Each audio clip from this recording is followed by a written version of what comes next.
Oh no, you good. You good. That was just gonna segue into. I know we talk to a lot of entrepreneurs and business owners like yourself when it comes to saving and investing. A lot of times there are certain times where you have to take big risk, and so you may have to dip into your savings, or you may have to dibble and dabble into your investments before the payoff or the return is able to manifest itself. Like, talk to people just about you as a filmmaker and as a creative. Do you still invest throughout your creative projects? Do you save throughout your creative projects so you can put towards another creative project?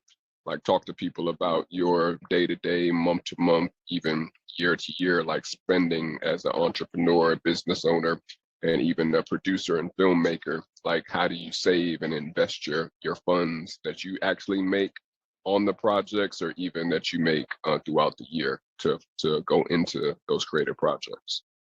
Yeah, definitely. I remembered what I was going to say, so I'll say it real quick. I Mhm. believe all rates, I believe there should be a standard rate system, but I also believe everything should be negotiable, right? So, like, just have conversations with people based on how excited you are to be a part of the project and kind of just go from there. Because there are spaces where you could get back end. You could say, yeah, you don't have to pay me up front. You could pay me 10 days later, 30 days later, whatever that might be. On the other side of it, so the first thing I'll say on that is risk measuring, right? Like, it's really hard to it it's almost impossible to accurately assess the value of a risk you're about to take, right? You can only know so much. So if you're saying if I spend this money from my savings and I take this chance and go down to Atlanta, right? Like, this could be the make or break moment.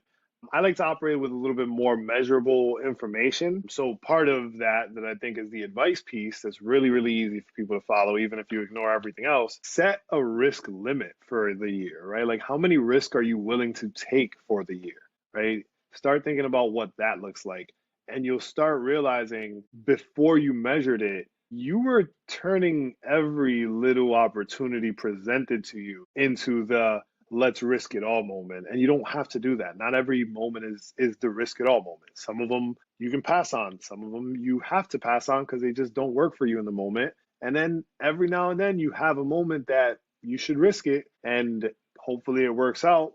And if it doesn't, at least you know you got two left, you got one left, or whatever your number ends up being. But definitely do everything in a measured way. I think that's the ultimate message overall for creatives or anybody driven to turn their or to try to have a career in art, or in entertainment. It's be measurable. You have information that you can look at and say, am I doing better today than I was yesterday?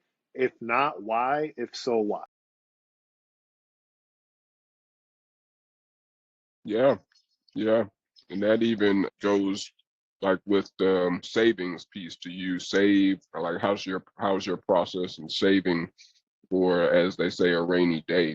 Because we do talk like savings. Do you save from your creative projects or even from your personal work that you work on throughout the year? Or how do you process your savings throughout the year, or even your savings accounts that you may have? I'm a little bit more risk. I'm a little bit more risky when it comes to finances. So I usually will set aside like 30% of whatever I get paid to do a project. Of that 30%, probably 80 or 90% will go into like a Bitcoin, just because it's something that's growing at a rate way faster than a savings account. I can keep an eye on it, and if it starts to fall out of what I put in there, then we can pull out pretty quickly. Everything is very instantaneous in that space. So it just feels a little bit safer for savings. And I think that's the way that I've been going lately. I wouldn't necessarily say this is an advice moment. It's just a thought process moment. I do have a savings account, but I think like I said, by the time we get to what's in savings, if I'm putting 2 to 5% of what I make per project in a savings account, even that I would say is a lot. Most of what I have saved is in portfolio stuff that grows, or is projected to grow in ways that just make a little bit more sense than a savings account. But to each their own, because again, it's a risky space that you're playing in when you're playing with stocks or cryptocurrency or anything where the goal is to make more money from just money. So, just always keep that in mind when you're doing it. I used to tell people when they would ask me on a very basic level about stocks, right?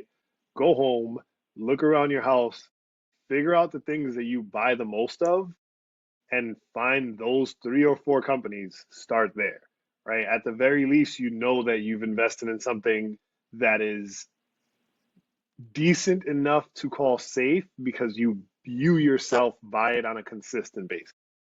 That's kind of a very, very surface level investment idea.